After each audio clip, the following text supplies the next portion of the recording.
Well, everybody's got their thing, right? That especially holds true for a retired Minneapolis coach and teacher.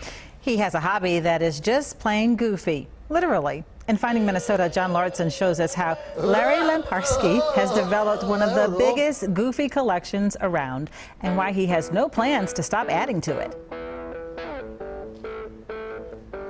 Larry Lamparske has quite a story. He played football in the Canadian Football League, and then he became a coach and teacher in Minneapolis. He even taught Prince in one of his Phi Ed classes. Very intelligent guy, very talented, great athlete, great basketball player. So it's kind of fun to see someone as competitive as Larry was turn his interests towards something so goofy. Did you ever think years ago that we'd be sitting here having a conversation about your goofy collection? No, I never thought about that. I never thought I'd live to be this old.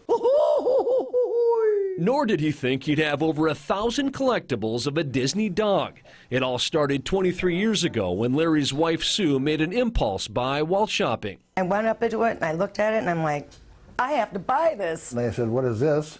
So it's goofy. It reminded me of you for some reason. But what started as a joke quickly turned into a treasure hunt. Part of the fun here is the hunt. Oh yeah, that's the best part. And a challenge too, because finding vintage goofy collectibles isn't as easy as finding Mickey Mouse or Donald Duck. And the Lamparskes don't use the internet when they hunt. I can see something, I don't know how small it is, and I know if I have it or not. From the wind chimes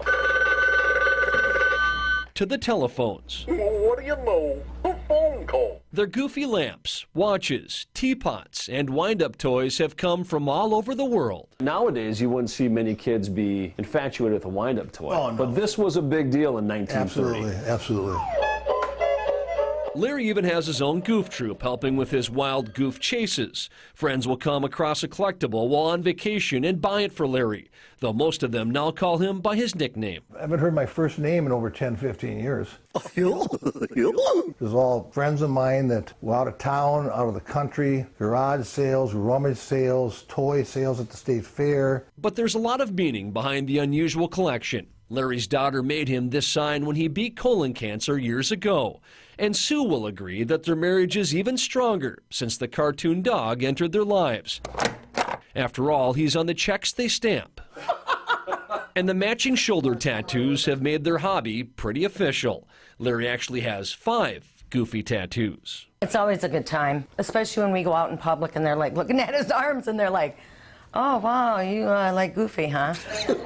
Just a little bit. When you see the hidden treasures around the Lamparske home, the only word that comes to mind is gorsh.